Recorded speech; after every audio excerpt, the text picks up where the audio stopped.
नमस्कार साथियों, मैं अनंत प्रकाश सिंह आप सभी का स्वागत करता हूं आपके अपने चैनल फ्लोइंग रेस पर। साथियों, आज हम बात करने वाले हैं डीसी शंट जनरेटर की, जिसको शंट वाउंड जनरेटर के नाम से जाना जाता है। कल हमने सीरीज जनरेटर के बारे में बात किया था। उम्मीद करता हूं आपको वीडियो अच्छा लगा होगा। तो आइए चलते हैं, आगे बात करते हैं डीसी शंट जनरेटर के बारे में। जानेंगे हम डीसी शंट जनरेटर क्या होता है। इसको दो नामों से जाना जाता है, शंट वाउंड जनरेटर और डीसी शंट जनरेटर। अब इसकी बात करने से पहले हम सर्किट डायग्राम इसका ड्रा कर लेते हैं, ताकि थोड़ा सा समझने में हमको आसानी रहे।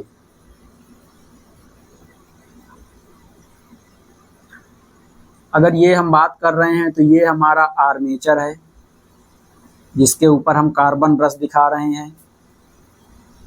इससे हम करंट कलेक्ट करते हैं, यानी कि बाहर की ओर जो करंट हमको मिलती है ये वही करंट होती है। ये हमारा प्लस माइनस V हो जाएगा। अगर हम कहें इसमें लोड लगा हुआ है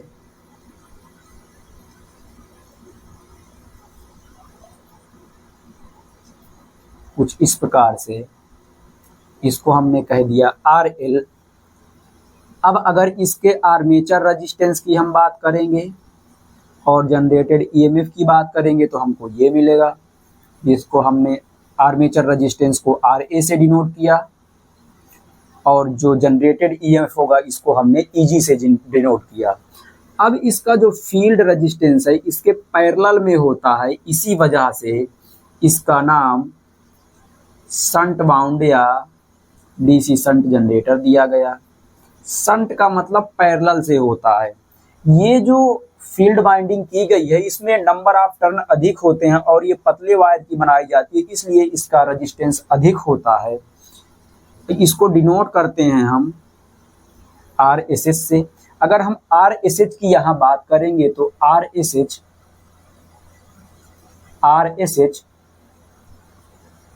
250 ओम से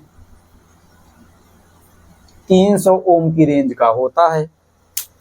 और इसी प्रकार से अगर हम RA की बात करें, मतलब कि आर्मेचर रेजिस्टेंस की, तो ये आपका 1 से 2 ओम, या इसको ये भी कहा जाता है कि 0 से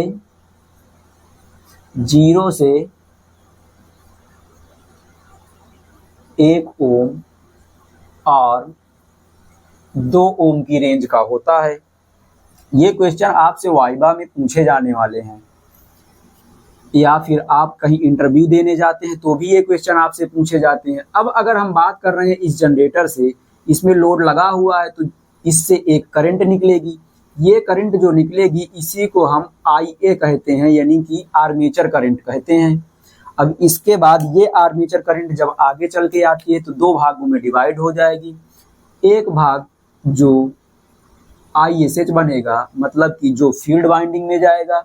ये ISH बहुत कम मात्रा में होता है, क्योंकि फील्ड वाइंडिंग जो होती है इसका रेजिस्टेंस बहुत अधिक होता है। इस वजह से इस ISH का मान कम होता है। लेकिन ये जो लोड करंट होती है, जो लोड में जाती है, IL जिसको बोला जाता है, इसका मान बहुत अधिक होता है। इसी को लोड करंट के नाम से भी जाना जाता है। अब इसके बारे में बात करें इससे पहले आइए हम डेफिनीशन जान लेते हैं। डेफिनीशन के बारे में अगर हम बात करें तो लिखेंगे ऐसा जनरेटर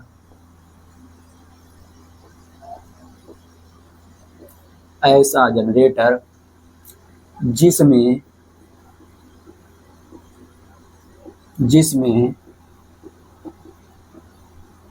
फील्ड बाइंडिंग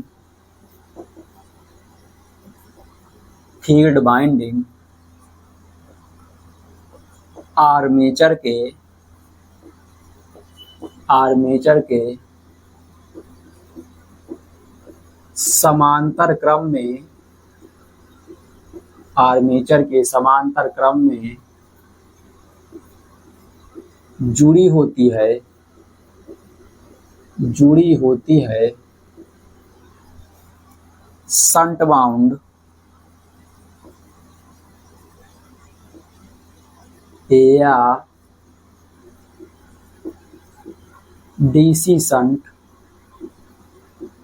जनरेटर कहलाता है, या डीसी शंट जनरेटर कहलाता है।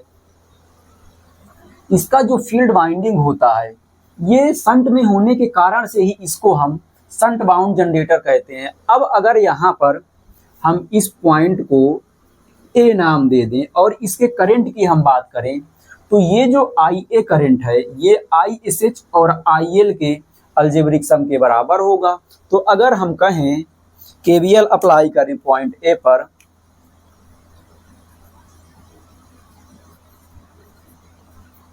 Using KVL at point A, जब पॉइंट ए पर KVL नहीं KCL अप्लाई करेंगे, KCL, तो आपको मिलेगा क्या, IA बराबर IL प्लस ISH। अगर हमको यहां से ISH निकालना होगा तो क्या मिलेगा, ISH बराबर IA माइनस IL मिल जाएगा। अब यहाँ पर ये जो ISH होता है ये बहुत कम मात्रा में होता है। क्यों बहुत कम मात्रा में होता है, क्योंकि आपका जो फील्ड बाइंडिंग लगी हुई है इसका रेजिस्टेंस बहुत अधिक होता है। तो इसका रेजिस्टेंस बहुत अधिक होने के कारण से इसमें जो बहने वाली करंट है ये बहुत कम हो जाती है। अब इसके आगे जब हम बात करेंगे तो इसके टर्मिनल वोल्टेज के बारे में बात करेंगे। जब टर्मिनल वोल्टेज के बारे में हम बात करेंगे तो अब इसमें हम लगाएंगे KVL लगाएंगे तो हमको क्या मिलेगा, अगर यहां से हम बात करेंगे तो यहां मिल जाएगा हमको -V, या लिख लीजिए यूजिंग KVL, क्या मिलेगा अब हमको -V प्लस EG, ये यहां हमको EG मिला। अब इसके आगे चलेंगे तो हमको क्या मिलेगा, ये RA जो है इसके साथ IA को मल्टीप्लाई करेंगे। जब IA को मल्टीप्लाई करेंगे तो यहां अब हमको क्या मिल जाएगा, ये V जो है ये और RA जब ऐड होता है तो EG के बराबर हो जाता है। मतलब ये ड्रॉप है एक तरह से, तो ड्रॉप है तो दोनों को ऐड करेंगे तो ये दोनों बराबर हो जाएंगे, तो RA बराबर 0 मिल जाएगा। अब अगर यहां से हम V निकालना चाहें तो V हमको क्या मिलेगा, V equal to EG minus IARA मिलेगा। एक इक्वेशन तो आपका ये मिल गया।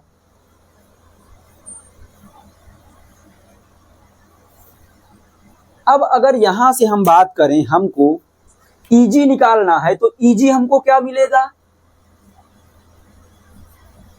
EG equal to V plus IARA, ये हमको दूसरा इक्वेशन मिल गया।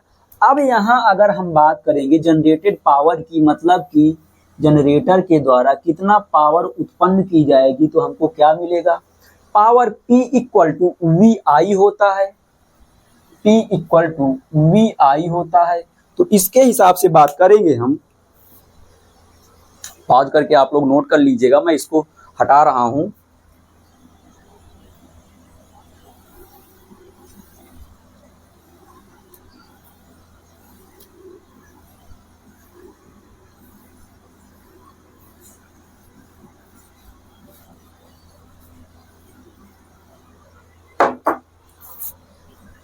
अब यहां पर अगर हम बात करेंगे पावर की, जनरेटेड पावर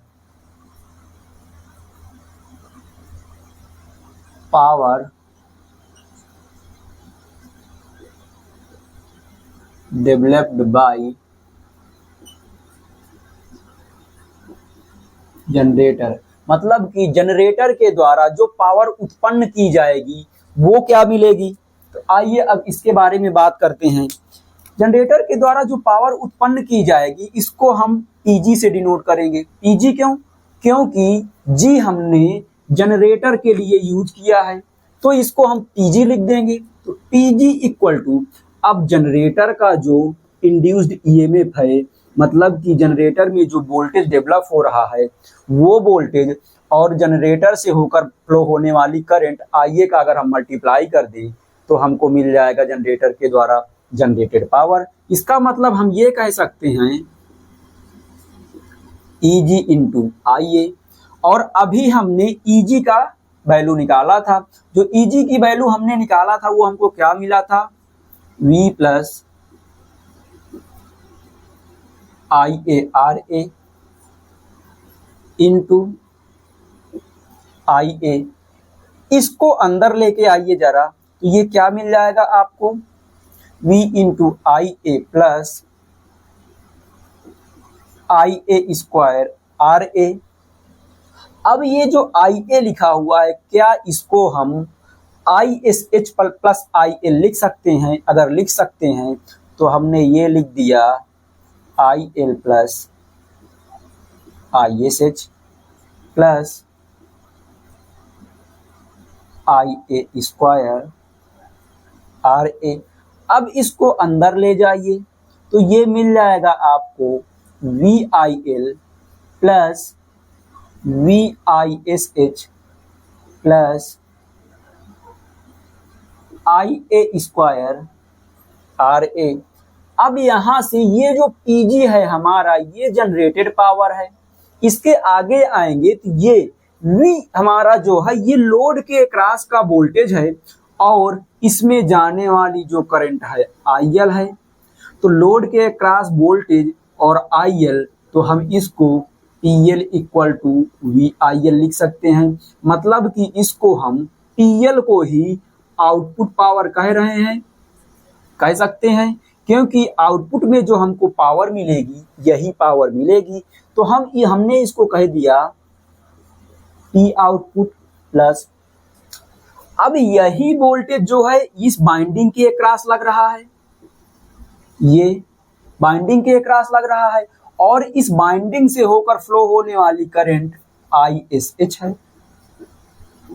तो अब बाइंडिंग में जो पावर लॉस होगा वो हमको कहां से मिल जाएगा, V प्लस ISH। तो हम इसको क्या कह सकते हैं,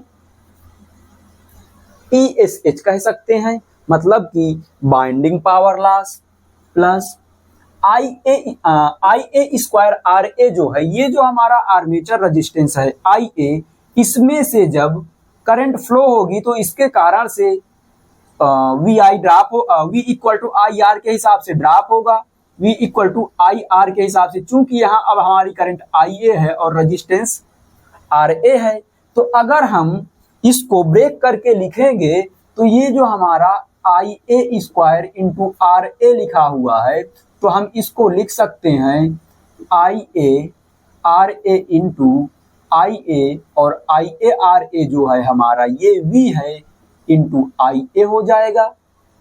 क्योंकि ये यहाँ पर ये जो IA है यही ये जो RA है, RA से IA फ्लो हो रहा है, तो ये जो वोल्टेज ड्रॉप हमको मिलेगा यही हमको ये V नहीं मिलेगा, V नहीं मिलेगा। यहां से जब हम बात करेंगे तो ये IA स्क्वायर RA ड्रॉप जो मिलेगा हमको, इस आर्मेचर में होने वाला जो कॉपर लॉस मिलेगा वो मिलेगा, जिसको हम PCU से डिनोट करेंगे। मतलब कि अब यहां पर अगर हम आउटपुट पावर की बात करें तो आउटपुट पावर हमको क्या मिल जाएगा, P output equal to generated power minus shunt field power loss minus generator में कॉपर लॉस। ये हमको मिल गया जो पावर डेवलप होगा आउटपुट पावर में रिलेशन। मतलब कि जो हमारा आउटपुट पावर होगा और जनरेटेड पावर होगा, जनरेटेड पावर से कम होगा हमारा आउटपुट पावर। जनरेटेड पावर से हमारा आउटपुट पावर क्यों कम होगा? क्योंकि ये जो आउटपुट पावर है यहाँ जो मिल रहा है हमको, उससे पहले लॉसेस हो जा रहे हैं। लॉसेस कहाँ हो जा रहे हैं? पहला तो ये आपका आर्मेचर में लॉस हो जा रहा है, जिसको आर्मेचर कॉपर लॉस कह दिया इस रेजिस्टेंस के कारण। और इसी करंट में से तो ISH करंट भी जा रही है, तो इसी के कारण से ये लॉस भी हो रहा है। जब ये लॉस भी इसी के कारण से हो रहा है तो ये भी तो उसी में ऐड हो जाएगा। जब ऐड होगा मतलब कि अगर हम आउटपुट निकालेंगे तो आउटपुट में से शंट की जो पावर लॉस होगी, मतलब शंट फील्ड बाइंडिंग का जो पावर लॉस होगा और कॉपर लॉस जो होगा, दोनों को घटा देंगे जनरेटेड पावर से, तो ये हमको मिल जाएगा DC शंट जनरेटर के द्वारा डेवलप किया गया या दिया गया आउटपुट पावर। अब इसके आगे हम बात करते हैं DC शंट जनरेटर के एप्लीकेशन के बारे में। इसको नोट कर लीजिएगा।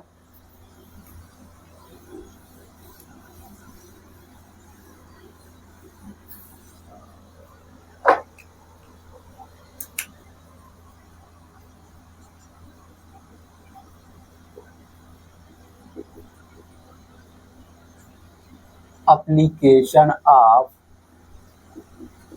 DC shunt generator. DC shunt generator के उपयोग मतलब कि इसको कहाँ कहाँ पर उपयोग किया जाता है। अगर पहले उपयोग की हम बात करें तो इसका जो उपयोग होता है बैटरी चार्जिंग में होता है,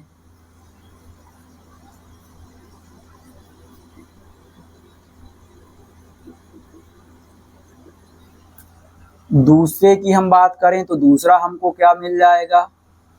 दूसरा लाइटिंग पर्पज के लिए होता है।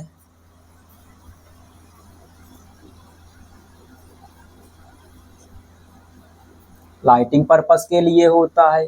ये इसके मेन एप्लीकेशन होती है, ये इसके मेन उपयोग होते हैं। यानी कि आपको अगर कहीं पर बैटरी चार्ज करना है तो बैटरी चार्ज करने के लिए आप DC शंट जनरेटर का उपयोग कर लेते हैं।